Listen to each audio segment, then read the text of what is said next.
Welcome to the RMTC-DHH 2021 TA Live Principle 7, Educational Progress Must Be Carefully Monitored. My name is Sherry Conrad. Thank you so much to Daniel, our ASL interpreter from AI Media, for interpreting today. We are going to use the live binder found in this slide throughout the year to keep all the resources we discussed in one place on optimizing outcomes for students who are deaf and hard of hearing. The resources discussed during the webinar, as well as the slide deck, can be found in that live binder. We have already discussed the first 6 principles from the Optimizing Outcomes Guidelines. Links to the recordings can be found on the RMTC website and in the Optimizing Outcomes live binder. This month, we're going to be discussing the 7th principle. Educational progress must be carefully monitored. In God we trust, all others must bring data. And on the screen, we see a magnified dollar bill next to a photo of Tom Cruise as Jerry Maguire yelling into a telephone. When we think about progress monitoring, our teacher brains immediately start thinking about the how, and that's important. Progress monitoring can be different for every teacher and every student. There are some free great resources out there and some you can purchase on teacher sharing sites. You guys know the ones. But some progress monitoring is mandated by districts and individual schools for programming and school-wide or class-wide decision-making. District mandated tests may provide copious data on most students, but it's imperative that schools and districts consider the unique needs of students who are deaf and hard of hearing when using these progress monitoring tools to make educational decisions. A teacher for students who are deaf and hard of hearing is an excellent resource for these discussions. Don't have one? Reach out to RMTC-DHH and we're happy to help.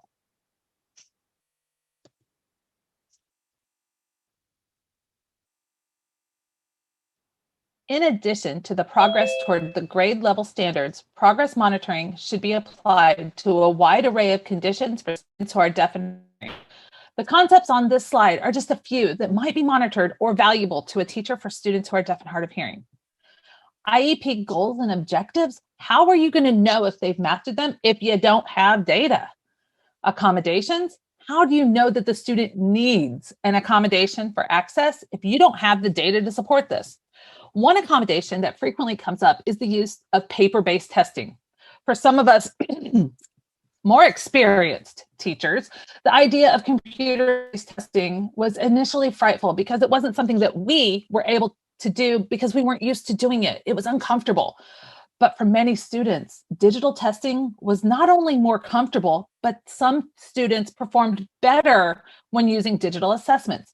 How did we know? Well, we assessed the students digitally and on paper using one standard and compared the results. Assessing amplification may be necessary for a student who is learning the routine of hearing assistive technology, or HAT. For example, a student who is non-compliant with getting their HAT every day, part of the daily check documentation could include a key of symbols. For example, a check mark could indicate that the student got his or her amplification and brought it to the teacher independently. A circle could indicate they got it voluntarily after being reminded once or twice by their teacher. A box could indicate that the teacher had to get the HAT and bring it to the student, and an X may indicate that the student was absent that day, and so on like that. By collecting this data, the IEP team could determine if additional instruction or supports were needed to improve amplification compliance. Communication must be continuously monitored. This is especially important for students who've experienced language deprivation. Teachers and therapists have to know if the intervention and supports currently in place are working, and if they aren't, change them. Some examples of how communication is monitored could be a checklist of a student's attempts to initiate communication with a peer as observed over the course of a school day, or the number of signs in a communication exchange to determine if the student is using more mature linguistic structures in communication. Behavior. From functional behavior assessments to latency intervals to frequency of behaviors, it's imperative that teachers are able to show data for behaviors in order to change or shape them. Data collection may allow IEP teams to identify antecedents for teaching and engaging in replacement behaviors before a behavior escalates. Missing assignments. For some of my students, the rate of missing assignments was astounding. For some kids, we took the first 10 minutes of every itinerant session and reviewed grades and set a plan for completing assignments. We kept documentation over years, and for some kids, we were actually even able to predict the times of the year when they would have an increase in missing assignments. For example, in the middle of a certain sports season. And then we were able to make proactive steps instead of reacting to the missing assignments. Functional listening. When students change environments or if their hearing changes, data from a functional listening evaluation can be critical to ensuring continued access to instruction.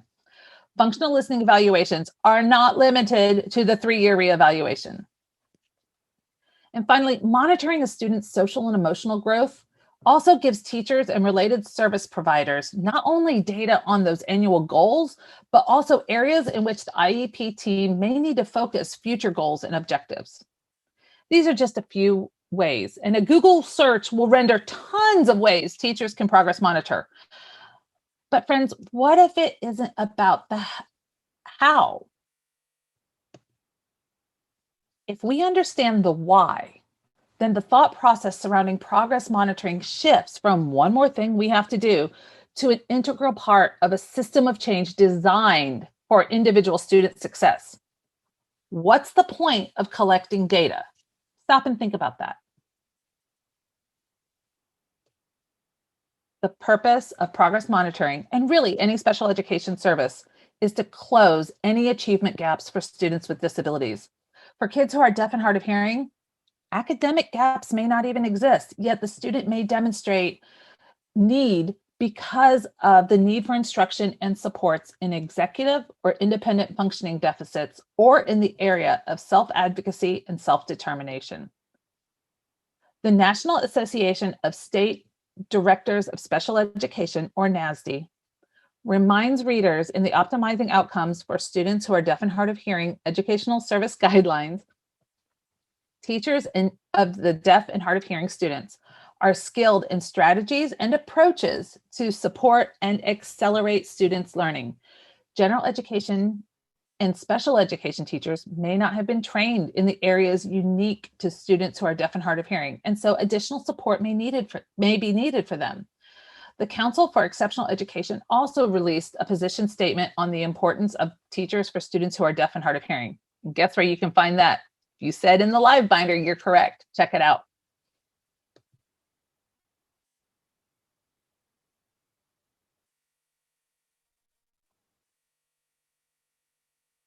Optimizing Outcomes explains the purpose of progress monitoring. Progress monitoring of specially designed instruction is critical to ensure students are making short-term and annual growth, as well as accelerated progress to close gaps.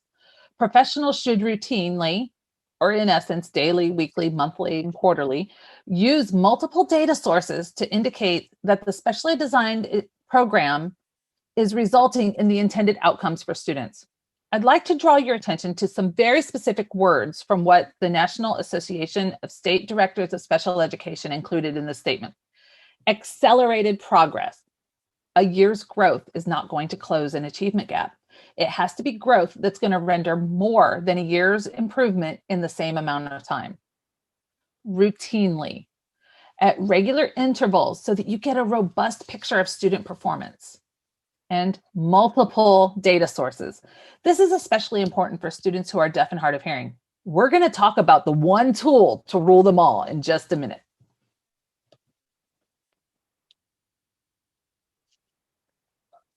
It's a continuous cycle of determining what is expected and how the student is currently performing in light of the learning environment. The IEP team has to analyze what barrier is being presented, making it difficult for the student. They compare what is expected with what the student's current level of performance is and how they interact with and what supports are needed in the learning environment.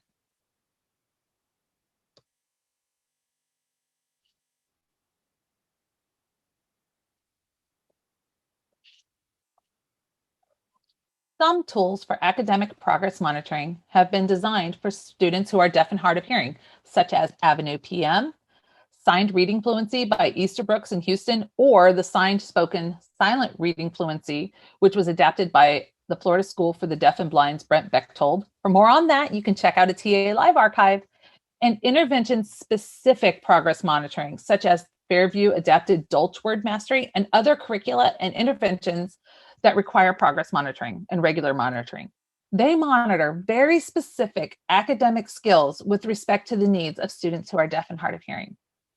Other tools, such as Easy CBM and Intervention Central, allow teachers to use specific tools within their suites to monitor specific academic skills, which give data for many students who are deaf and hard of hearing.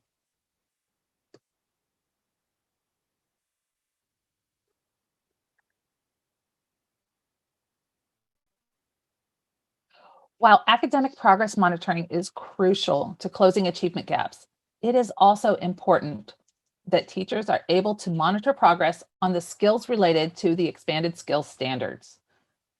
There are many tools and resources available for purchase and for free with checklists, skill assessments, and mastery rubrics for students at every age of development. Tools like Steps to Assessment, Coach, and Starting with Assessment, a developmental approach to deaf children's literacy are all available in RMTC-DHH's loan library. Not sure where to borrow items? Access the slide deck and click on the links for a free resource to grow your knowledge base and gather the data you need to affect change. In the loan library, we'll ship your selection to you and even provide you with a return shipping label. Don't wait, use it today. This message brought to you from your friends at RMTC-DHH. So, which is the right tool to get quality data on students who are deaf and hard of hearing? I'm going to let you in on a secret. Are you ready? The one tool to rule them all doesn't exist. But don't despair. With some out-of-the-box and creative thinking, quality data on students who are deaf and hard of hearing can be collected and used to do what? Close the achievement gap. I'll give you a second to review this slide because there's a lot of information on it.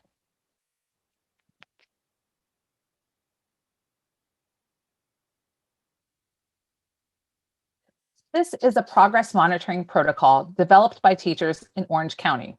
The purpose was to gather the same data that was being collected through a district-adopted progress monitoring tool for all students. It looks at each area assessed in that assessment and sets an accessible alternative, the frequency with which it will be assessed, the resources needed for conducting the assessment are all included. This is a systematic, data-driven planning for ensuring data on students who are deaf and hard of hearing is comparable to their same grade peers. You can scan the QR code on the screen for access to a view-only version of this document.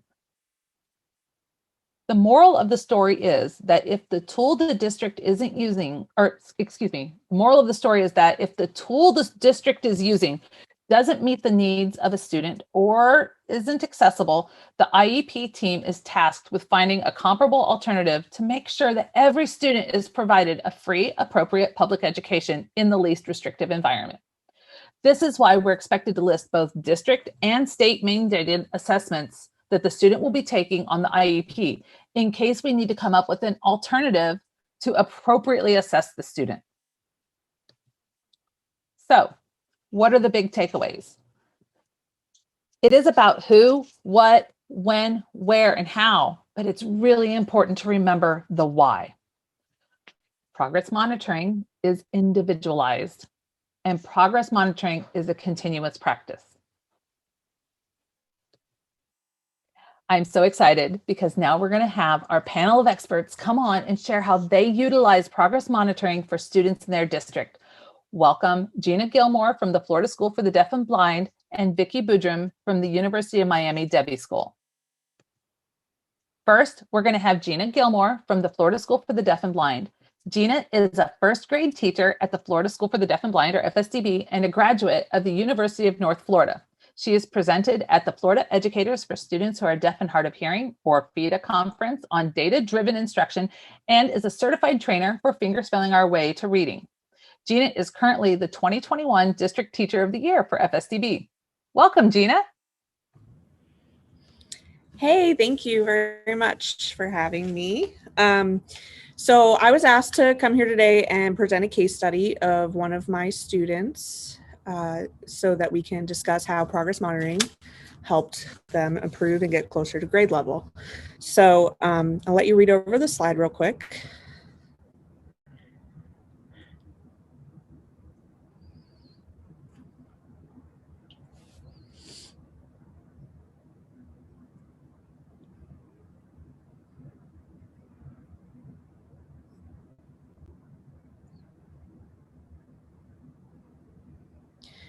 So this student was with me for both of her years in first grade. She's currently in second grade. As you can see, she speaks both English and Spanish at home. She uses ASL in school. She has access to auditory input, but doesn't process it very well. She received several different supports, including tutoring after school.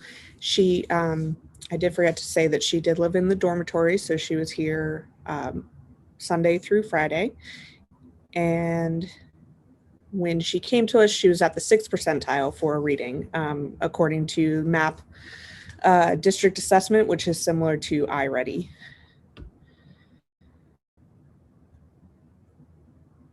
So after noticing that she was really far behind and that we needed to put some interventions into place to get her up and closer to grade level, we really spent a lot of time with progress monitoring. I try to do a lot of data-driven decisions for my classroom. So we used the MAP data, the measures of academic performance assessment. We used the Dolch word lists. We used IRLA, I-R-L-A, which is the Independent Reading Level Assessment. We also did a lot of the repeated sign fluency stories, which Sherry had commented on before. We do the adapted one that Brent Bechtold had produced with some other teachers at our school. And we also did a lot of self-monitoring and self-recording of data by the student herself. So all of this led to, go to the next slide. I'm not sure if I'm supposed to do that or if you are doing it. There we go.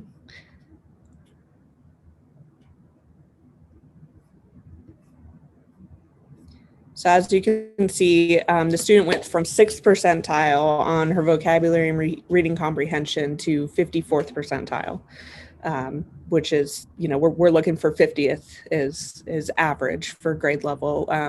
And we do this assessment, the MAP assessment is normed on all students all over the country that take the test, not just deaf and hard of hearing students.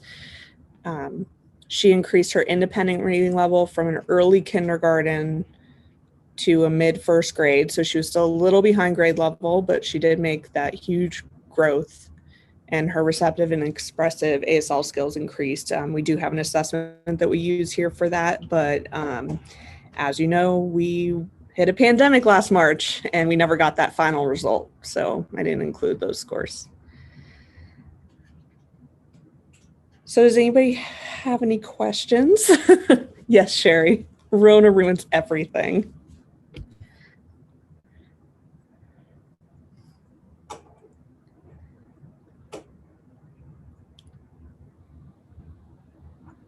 Sherry, is this the point where you want me to open it up to questions or?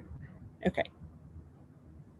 Yes, I was just going to encourage our participants to either put their questions in the chat box or put their questions in the, or I'm sorry, actually they should be putting their questions in the Q&A, and I don't see any right now.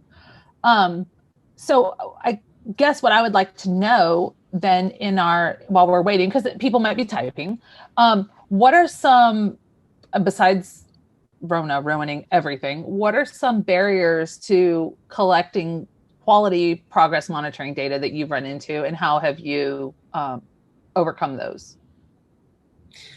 Since I started here at FSDB 8 years ago, the type of assessments and progress monitoring that we use has changed drastically. So we used to use a lot of assessments that I was like, this is telling me nothing. What's the point? And so we spent a lot of time, some of the teachers with our reading specialists and talking to our administration to try to bring in some more useful progress monitoring tools. We were using some reading fluency tools that, I would do it because I had to and the district told me to, but I use nothing from that to help me lead my instruction and change my teaching practices in my classroom. So now that we've switched to that signed reading fluency rubric, we're able to have more targeted interventions and targeted monitoring to help us and what our next steps are to move that student forward with that accelerated growth.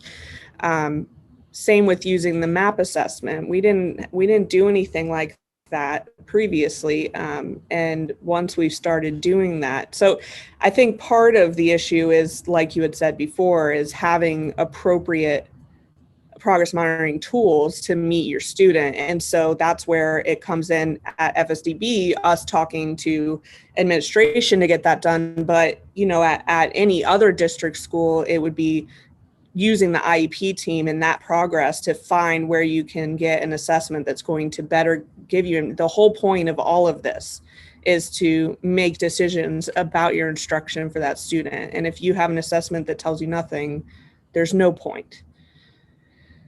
And I think, I'll give you feedback. Like, I think that's what's happening with some of the district mandated assessments, is that they're not maybe accessible or appropriate for our students who are deaf and hard of hearing. So I love what you said about making sure that the tool fits the student and their specific needs and maybe their communication modality or their attention span. I mean, there are some kids that you just can't assess for hours on end. So I love what you said about making sure that it's individualized. Right. We did have a question in the chat box from Susan Rose, who says the MAP includes considerable use of oral and auditory information. How did you use MAP with a first grader? It's a great question. So when FSDB first adopted using the MAP assessment, we were like, whoa, what are we supposed to do here? And so we spent a lot of time as a team trying to come up with the best way to do that. When it comes to the math part of the MAP assessment, we just provide the same accommodations that we provide on the FSA for our students. Obviously, first graders don't take FSA, but preparing them for that. So, signing the questions and the item answer choices, it becomes a little cumbersome having to basically test all of our first graders one-on-one. But by the time they get to third grade, they're becoming a little more independent. So we put in that time now, and we just block out a whole chunk of time in order to get that done.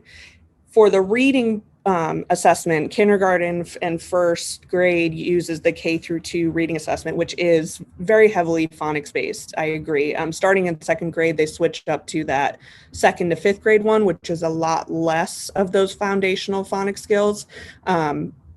So what we did is we took what we know from the Fingerspelling Our Way to Reading curriculum and the research about fingerspelling and teaching phonics to deaf children through fingerspelling to come up with an agreement between all of our teachers and specialists and anybody who's going to be proctoring the MAP assessment to have a way that we're going to sign each of those questions. So we use, for rhyming, we say same last chunk, which is how it's used in the fingerspelling program, for which start with the same letter, what's, first letter. We really took the time to break down each question type, think about what it's trying to assess, and then bringing that over to what ASL skill, what fingerspelling skill can we assess with that so that it's meaningful to us?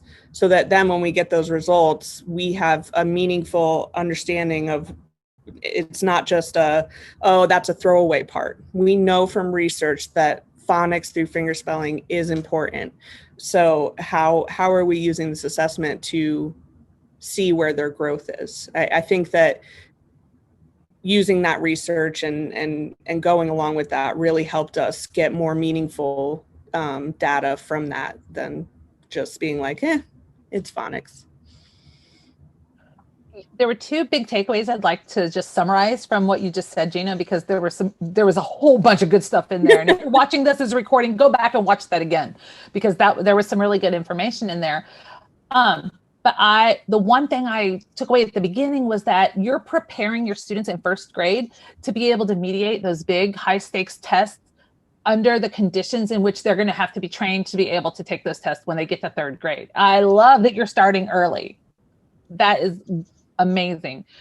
And then the utilization of what we know from research and applying that to what we're trying to get from our kids is so important, because we know, like you were mentioning, the use of fingerspelling for phonics instruction.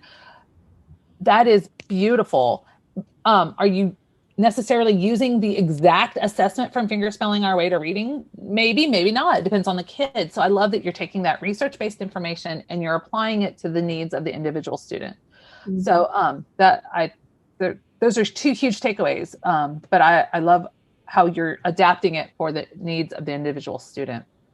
I have to say the first year that we gave the MAP assessment, I think all the teachers were like, well, we're not even going to look at that phonics stuff that came through. The kids didn't know. We went, and we had no meaningful information afterwards. And so after having gone through the fingerspelling research and now teaching the curriculum here, we have more information. We've had more time to think it over, and we are getting meaningful data from those phonics-based portions of the test. And then, like you said, they're more prepared when they're getting into those older grades and they're not seeing these accommodations and this standardized assessment for the first time. We spend a lot of time in K1 not only assessing their skills, but teaching them how to take a test, so that by third grade, that data is going to be really meaningful, appropriate, and correct. Beautiful points. There is a Q&A. Please repeat tools and assessments that you used. And she said, thanks ahead of time. So some of the tools and assessments we use is, like I said, the MAP assessment, which is the measures for academic performance. We also use the Dolch word list, which is something that I just use in my classroom. Our district assessment is the Fry's 1200 most high frequency word list is what we use. We also use IRLA, I-R-L-A, which is the Independent Reading Level Assessment. That is a program through American Reading Company that we love to use, and gives us a lot of very specific data and next steps for how to bring the students up in their independent reading level. We use the repeated sign reading fluency assessment. Personally, I use the adapted one that Brent Bechtold and a few other teachers from FSDB helped to create. And actually, we took that one and made an even more simplified one for first grade that is more picture-based and student-friendly, so they see it and they get excited and they know what each area means. And then the last one is really that self-monitoring portion. The students take time to graph and monitor their own goals and their own progress on those different areas that we monitor for progress. Beautiful. Thank you so much. I don't see any other questions in the Q&A. Susan Rose writes, Avenue PM has adult progress monitoring tool that accommodates signed and spoken responses, auto recording and graphing. Yeah, Avenue PM is a great tool. We've recommended it to a lot of teachers, and guess where you can find information on Avenue PM? In the live binder. So make sure you guys are checking that out. So Gina, thank you so much for being here and for sharing your information. It's been phenomenal. If you guys have additional questions, Q&A, and as we go through, if we have time after Vicky's presentation and the questions for her, then we'll bring everybody back on and have a party with all of us. So Gina, thank you so much. We really appreciate you. I'm now going to welcome my friend and colleague, Vicky Boodram.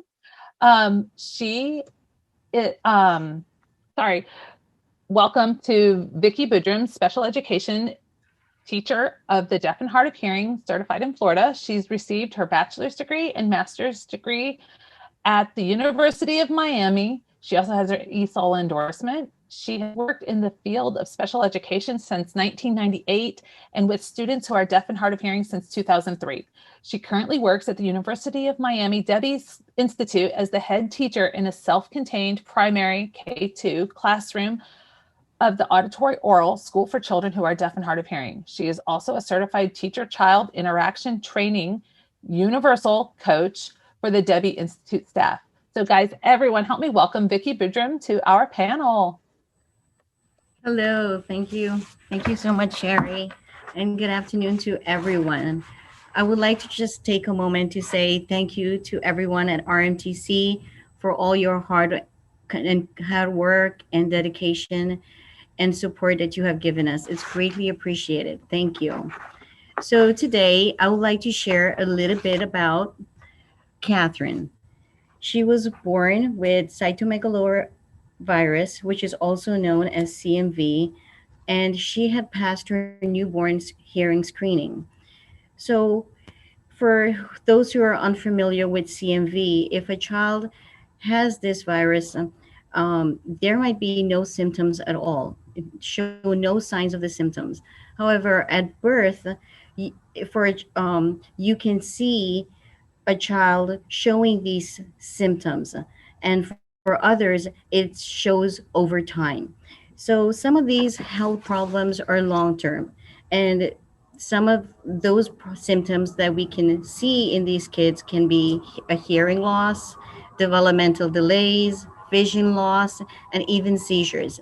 Now, it can look different for every child. Every child may not have the same symptom. So for Kathy, 20 months, she was diagnosed at 22 months with a severe to profound progressive hearing loss.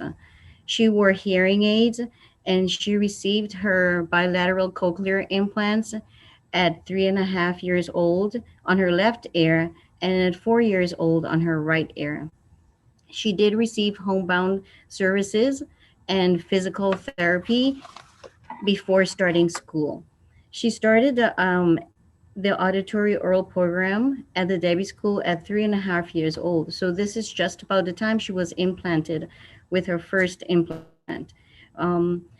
She does wear glasses and she has very little vision from her left eye.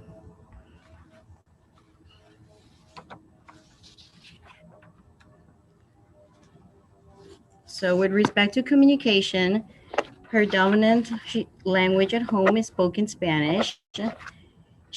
At school, it's spoken English, and she has a profound hearing loss. So the supports for her, she has trained auditory oral teachers and who has been trained and who has worked with her in the different classes that she has attended, pre-K, kindergarten, and second grade. She also has auditory verbal speech and language therapy at school. And she does have outside therapy as well, which is mainly in Spanish.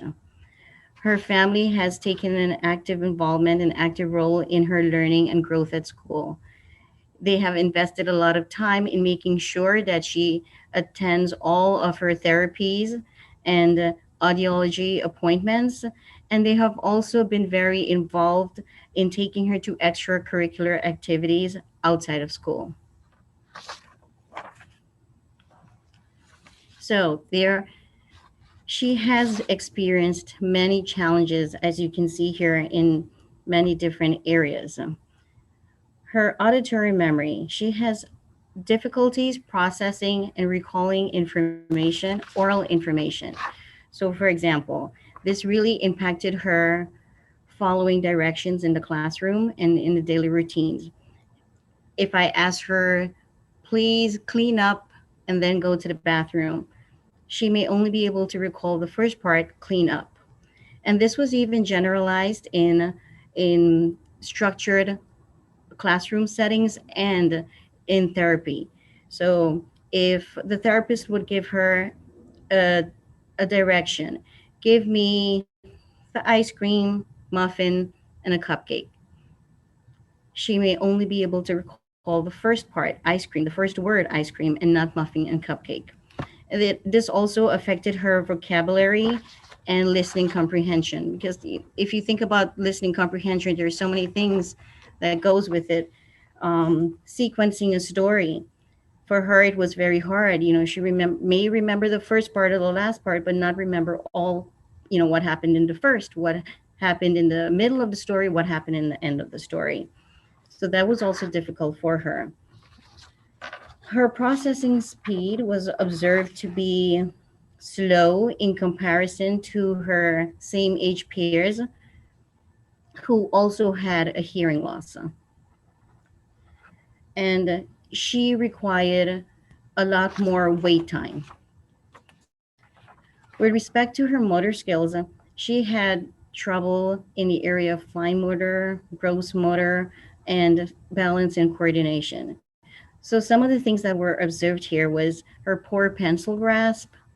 She could not use alternating feet to walk up the stairs or down the stairs. And it was it was so hard for her sometimes when she was putting on her backpack.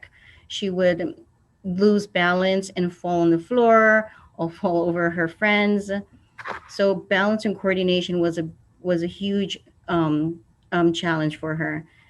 Visual tracking, she had a very difficult time copying information correctly from the board, and a big part of this was because of her poor vision. She had a lot of challenges and difficulties in the area of decoding words and fluency, reading fluency. And in the area of self advocacy, most of the times she would remain quiet and she wouldn't ask for help if she needed help. If there was information that was presented to her, she would and she didn't understand, she would stay quiet and wouldn't ask for any support. Her strengths, her auditory access. She was able to manage her cochlear implants independently very well. She will tell you if either one of her cochlear implants were not working. She can change her own battery. She can take it out, charge them, put it back on. She even used her own personal FM system where she would have to attach it to her cochlear implants, and she was able to put it on, take it off by herself, and she will be able to tell you if it wasn't working and she wasn't getting a clear signal. Her social functioning skills, she interacted beautifully with her friends. She initiated, she played with them, communicated with her peers. She participated in all of the activities. She cleaned up. So she had very good social functioning skills. So the question here is, there's you can see that it's not only the academic areas that was a challenge for her. She had many different areas: self-efficacy, her motor skills, processing speed. How can we progress and monitor to help close the achievement gap for Kathy?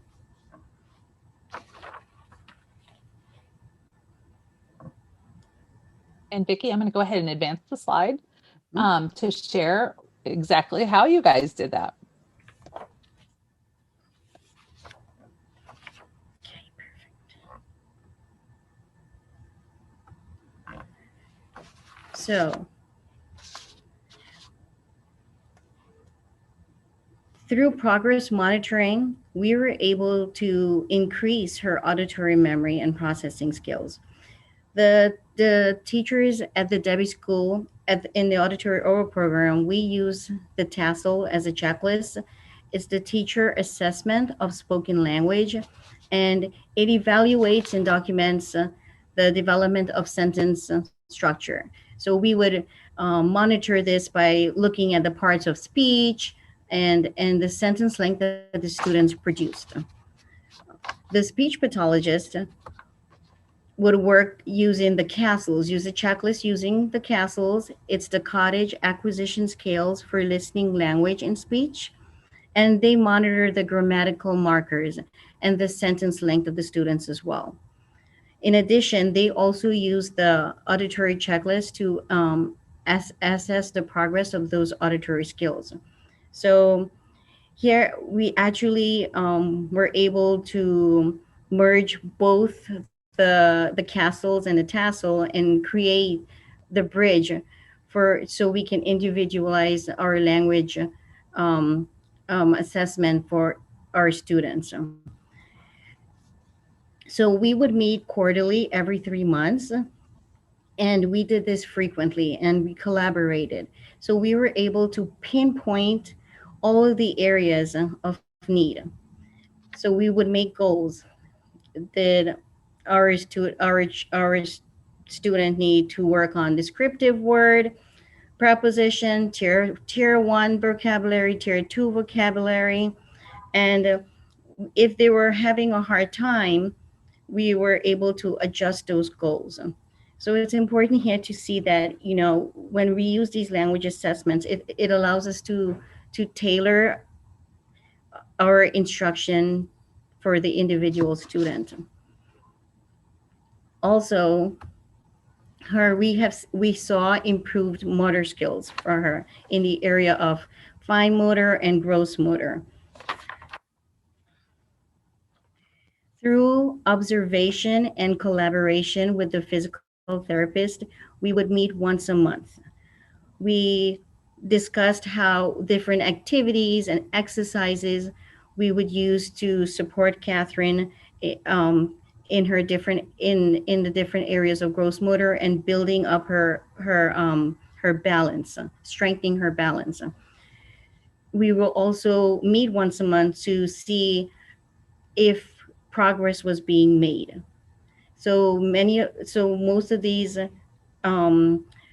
this was done through observations and collaboration. And a great point to note here for her improvement of motor skills, her parents really saw there was a deficit in this area, and they enrolled her in ballet, and this was wonderful. This really increased built her self-confidence and motivated her, and she was able to do so much better in this area. She had difficulties in visual tracking, like I mentioned, and I would keep lots of samples, and I would be able to track this through keeping samples in the classroom. Her decoding and fluency and overall reading did improve as well. And how we track this was through iReady, like many of you I'm sure are using, and the Brigance inventory of basic skills and also weekly assessment. So I was able to merge these three. You know, the iReady really breaks down the different areas of reading and show where the child is struggling, and we can tailor the instruction for that area. And combined with my weekly assessments and the scores that she was having in the Brigance, I would administer the Brigance assessment quarterly as well, every 3 months. So I was able to see where she was struggling and differentiate the instruction for her. She also showed growth in self-advocacy skills, which was phenomenal for her. We at the Debbie School, we saw the need for her to and the importance of self-advocacy. We wanted to be able to create a framework for our skills for our students. We saw that they needed to build those skills, especially for our students who are hearing impaired. And we designed a framework and checklist of basic skills to build those needs. And so, for example, we would ask them, how how do you need help? What do you need? And they do you need a choice? Do you need a repetition? And Catherine was able to let us know if she needed help, if she needed support, if she needed a choice. And I think with the her processing skills, we noticed really increased as well, because with a combination of her improving her self advocacy skills, we were able to see growth in her processing as well. And progress monitoring is so important. It is a powerful tool. We can use different types of progress monitoring, and really guides our instruction and tailors our instruction for our individual students. Thank you. That was really great, Vicky. What I love is the point that you made about using the data that you're collecting from these tools to differentiate instruction and make it specific for your student. And that is so important. I'm going to once again encourage our participants to put questions in the Q&A box, but I'm going to ask you the same question that I asked Gina. What barriers to progress monitoring do you come upon, and how do you overcome them? Well, definitely some things that Gina mentioned as well. Right now, many of our students are virtual, and that has been a barrier for us, assessing students virtually. And also, we really try to have our students come into school when we try to do the assessments, because I don't think we get an accurate assessment when our kids are virtual. Also, the curriculum is so fast paced at times, and we need to sometimes spend a little bit more time on our curriculum, and it's so hard to assess with what the curriculum aligns with. So those are some of the barriers I've seen with curriculum and assessment. That is a great response. Thank you so much. I still don't see any questions in the Q&A box or in the chat box, so I'd like to encourage Gina to come back, because I have a question for both of you that I'd like to hear both of your responses, and I'll give you a second. The question is, if you could develop a progress monitoring tool for your students, what are the most valuable and the most important aspects of that progress monitoring tool that you would like to see included? So, specific to each population that you serve and the world that we're living in right now, which is, we're Zooming like never before in history. What would be included in like the perfect progress monitoring tool? Not that I have time to develop one, but maybe somebody in the audience does. So I'm kind of hoping that, but no, seriously, what would we do in terms of getting like that perfect progress monitoring tool? And I think, I don't know, let me see, rock, paper, scissors. Gina, you go first. That's hard. I think that trying to come up with one tool to meet all of our students' needs is pretty impossible. I think that we have a very diverse population of students that we work with.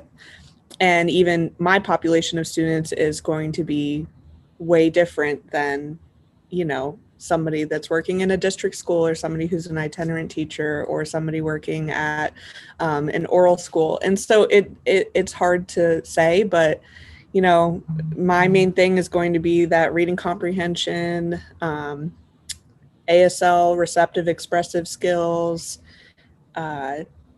finger spelling skills, all the math skills.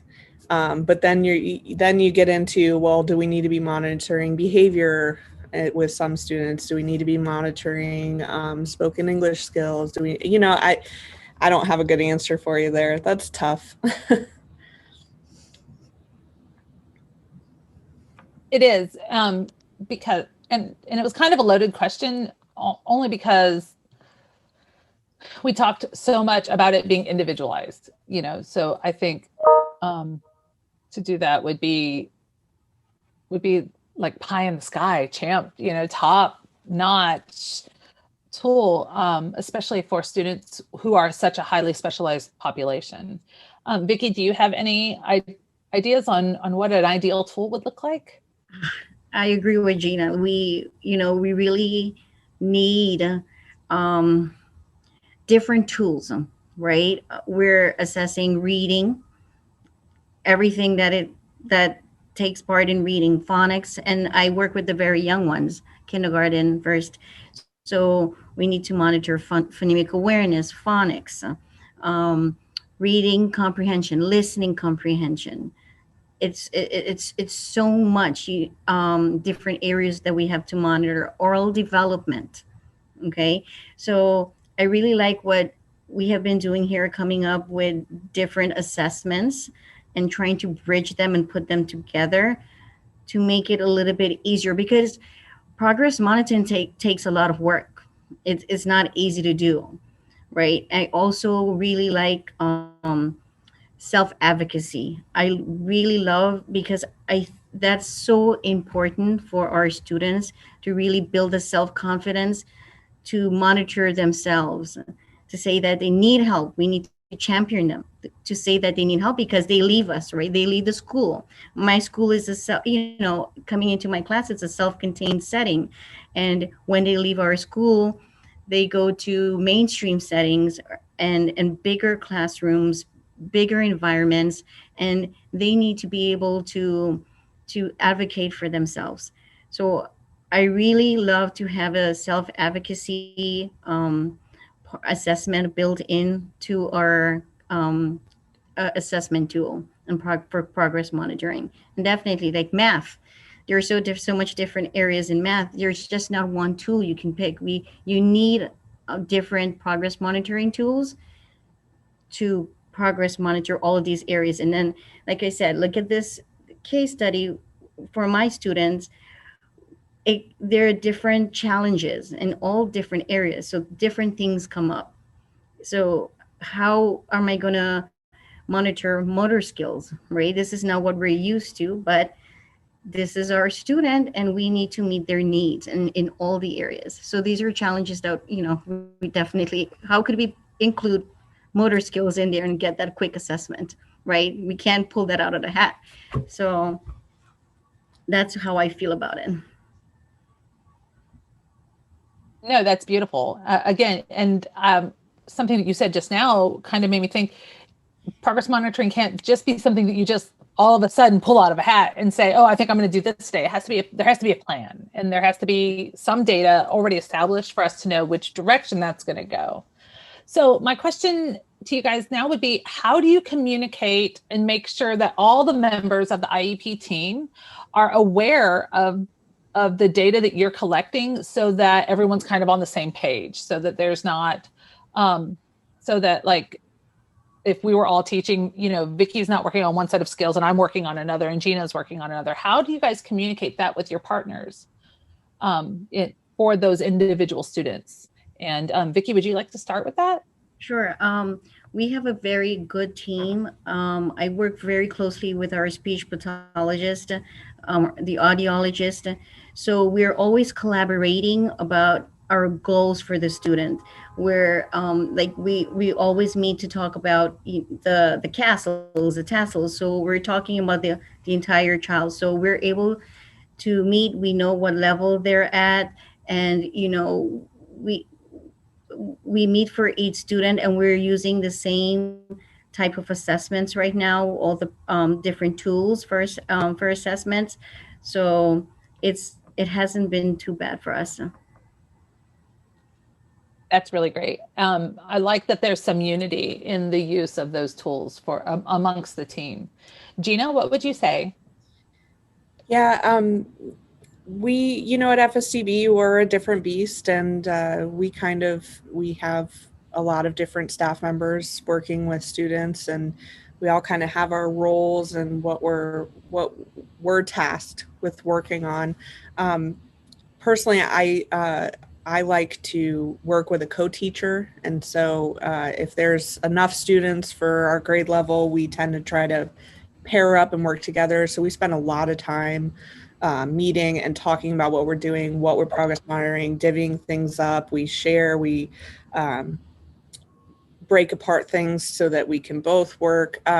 We also work very closely with our speech language pathologists, our speech teachers. We work very closely with our counselors, our psychologists, our behavior specialists, our reading specialists, our math specialists. So, you know, I think the main thing is communication with all of the people that are in the corner for that student. There's a wide range of people, regardless of what setting they're in, that are working with that student. And it's just trying to keep that open communication to make sure that you're all working towards pushing that student forward to where they need to be. Beautiful, beautiful. And I would add on that the communication in and amongst peers, in and among colleagues, but also communication with the parents. So vital, you know, and that was going to be my next question, but I do see that we are quickly running out of time, even though I'm enjoying this conversation immensely. But thank you, ladies, so much, both of you, for being here today. Gina and Vicky, we could not do this work without you guys. We appreciate your time and your expertise on this topic.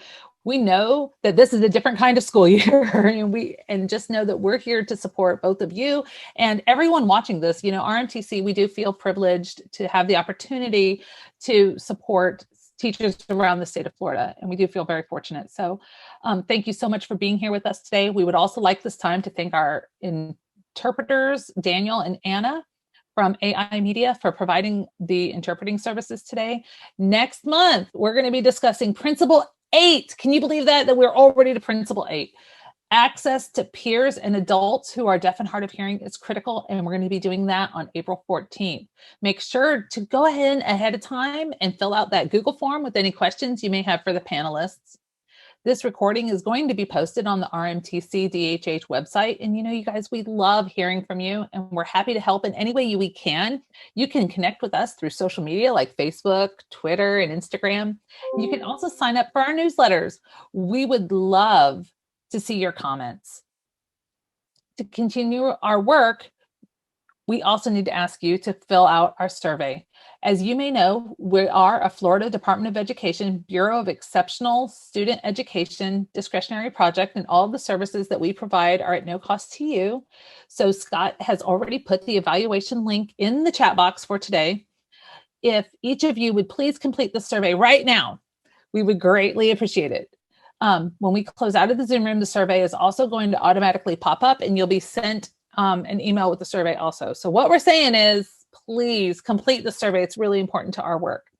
Thank you again from the entire team at RMTC-DHH. We're going to go ahead and close the room now.